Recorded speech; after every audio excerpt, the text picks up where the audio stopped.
भक्त अम्बरीक जी।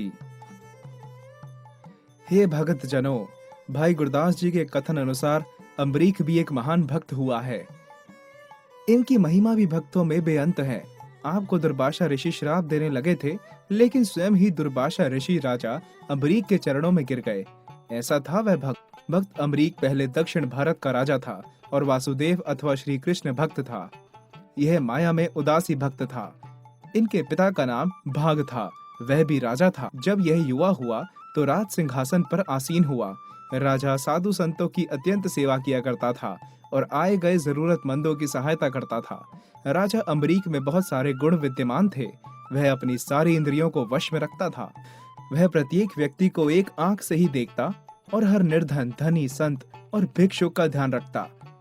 बुद्धि से सोच विचार कर जरूरतमंदों की सेवा करता, जितनी उनको आवश्यकता होती। वह भंडारा करके अपने हाथों से प्रसाद श्रद्धालुओं में बांटता।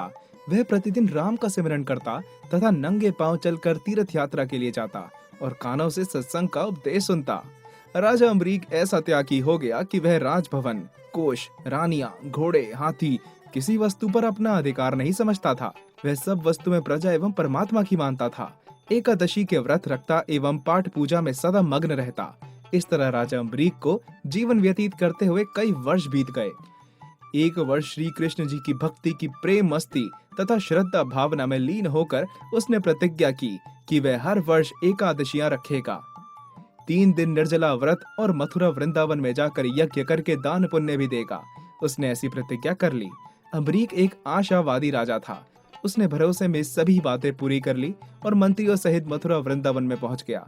मथुरा और वृंदावन में उसने यमुना स्नान करके यज्ञ लगाया, ब्राह्मणों को उपहार एवं दान दिया। वस्त्र तथा अन्न के अलावा सोने के सींगों वाली गौएं भेंट में दान की। कई स्थानों पर पुराणों में लिखा है कि राजा अम्बरीक ने करोड़ों गायें दान दी, अर्थात ढेर सारा दान पुण्य किया। ऐसा समय आ गया कि ब्राह्मण 36 प्रकार के स्वादिष्ट व्यंजन खाकर तथा दान दक्षिणा लेकर कृतार्थ होकर घर को विदा हो गए। तो राजा को आज्ञा मिली कि वह अपना व्रत खोल ले। जब राजा ने अपना व्रत खोला तो वह खुशी खुशी इच्छा पूर्ण होने पर स्वयं ही राजभवन को चल पड़ा। राजा राजभवन में अभी पहुंचा भी नहीं था कि उसे मार्ग में दुर्वासा ऋषि आ मिले। राजा ने उन्हें झुककर प्रणाम किया और हाथ जोड़कर विनती की, हे शिरोमणि मुनिवर, क्या आप राजभवन में भोजन करेंगे? यज्ञ का भोजन लेकर तृप्त होकर निर्धन राजा अम्बरीक को कृतार्थ करें। जैसी राजन की इच्छा, भोजन का निमंत्रण स्वीकार करता हूँ, लेकिन यमुना में स्नान करने के बाद। ऋषि दुर्वासा ने उत्तर दिया। यह कहकर ऋषि चल पड़ा। उसने मन में अनित्य धारण किया था। वह दरअसल राजा अम्बरीक को मोहमाया के जाल में फंसाते हुए आया था। वैसे भी दुर्वासा ऋषि मन का क्रोधी एवं छोटी छोटी बातों पर श्राप दे दिया करता था। इसके श्राप देने से कितनों को ही नुकसान पहुंचा। वह बड़े प्रसिद्ध थे। निमंत्रण देकर प्रसन्नचित राजा अम्बरीक अपने राजमहल में चला आया और ऋषि दुर्वासा का इंतजार करने लग गया। द्वादशी का समय भी बीतने के निकट था, लेकिन ऋषि दुर्वासा न आया। पंडितों ने आग्रह किया कि राजन, आप व्रत खोल लें, लेकिन अम्बरीक यही उत्तर देता रहा, नहीं, एक अतिथि के भूखे रहने से पहले मेरा व्रत खोलना ठीक नहीं। ऋषि दुर्वासा पूजा पाठ में लीन हो गया। वह जानबूझकर ही देर तक ना पहुंचा।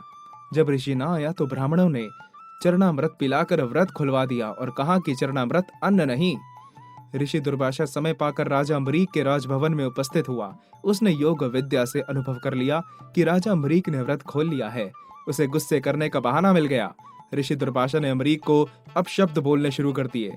उसने कहा कि एक अतिथि को भोजन पान करवाए बिना आपने व्रत खोलकर शास्त्र मर्यादा का उल्लंघन किया है। आपको क्षमा नहीं किया जाएगा। ऋषि दुर्वासा ने आग बबूला होकर कहा, चंडाल, अधर्मी, मैं तुम्हें श्राप देकर भस्म कर दूंगा।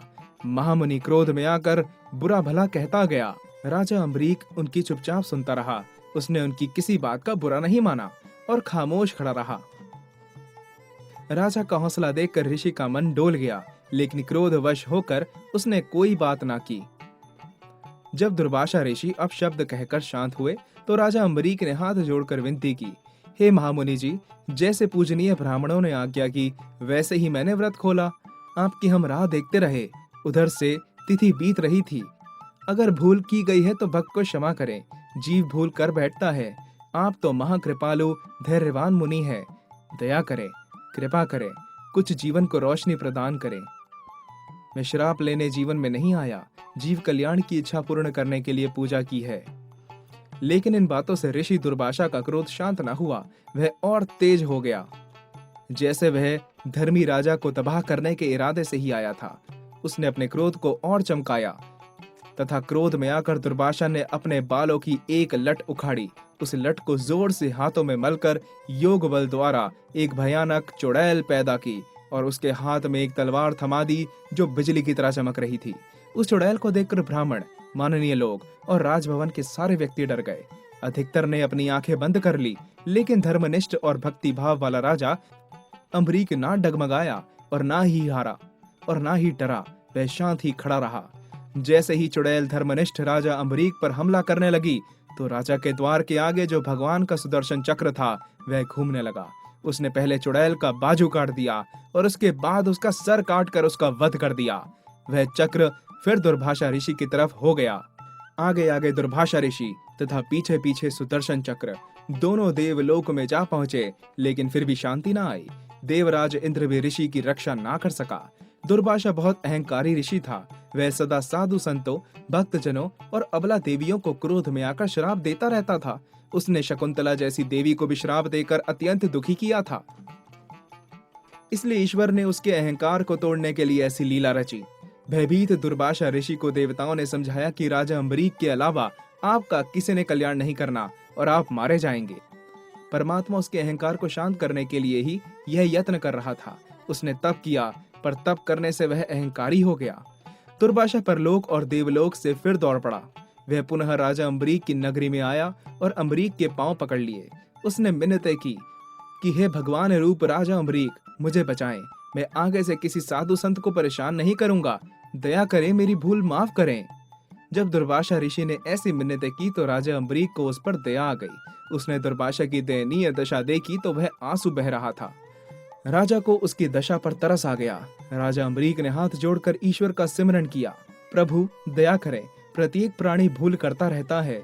उसकी भूलों को माफ करना आपका ही धर्म है। हे दाता, आप कृपा करें, मेहर करें। राजा अम्बरीक ने ऐसी विनती करके जब सुदर्शन चक्र की तरफ संकेत किया तो वह अपने स्थान पर स्थिर हो गया। दुर्वासा के प्राणों में प्राण आए। 7 सागरों का जल पीने वाला दुर्वासा ऋषि धैर्यवान राजा अम्बरीक से पराजित हो गया। उससे क्षमा मांगकर वह अपने राह चल दिया। इस प्रकार राजा अम्बरीक, जो बड़ा प्रतापी था, संसार में यश कमा कर गया तथा भवजल से पार होकर प्रभु चरणों में लिवलीन होकर उनका स्वरूप हो गया। कोई भेदभाव नहीं रखा। भाई गुरदास जी के वचनों के अनुसार भक्त के ऊपर परमात्मा ने कृपा की, जिससे भक्त अम्बरीक ने संसार से मोक्ष प्राप्त किया।